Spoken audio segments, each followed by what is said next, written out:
Havana ho ampitomboina ho aminareo mandrakariva ny fahasoavana sy ny fiadanana avy amin'Andriamanitra ray sy Jesoa Kristy tombontsika.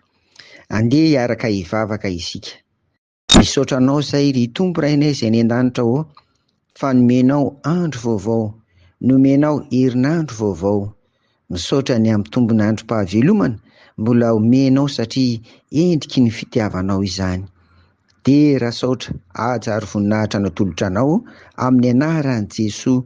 Amen. Ry havako, eto indray izany tsika no mifanerasera amin'ity mofinaina zaraina isa maraina ity.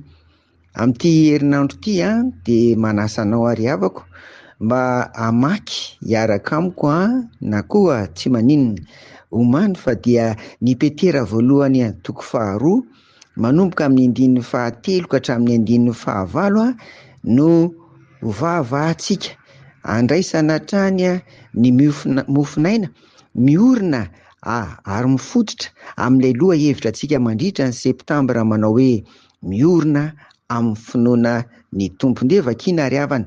Zany petera voalohany toko 2 ny andininy 7 ka hatramin'ny 9 izany amin'ny anaran'i Jesoa. Raha tahiny nanandrana ianareo fa tsara ny tompo izay atononareo toy ny vato velona, lavin'ny olona fa voafidin'Andriamanitra sady soa, ka dia hatsangana koa ianareo tahaka ny vato velona, ho trano fanahy, ho fisorohana masina, hanatitra fanatim-panahy sitrak'Andriamanitra amin'ny alalan'i Jesoa Kristy.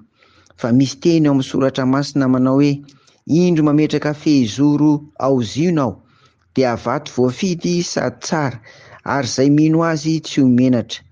Koa ny fahatsarana dia ho anareo izay mino, fa amin'izay tsy mino kosa ny vato izay no lavin'ny mpanao trano no efa tonga fehizoro, ary vato mahatafotohina sy vato lampy mahasolafaka, ary satria tsy nanaiky ireo dia tafotohina amin'ny teny raizy sady izany koa no nanendrena azy.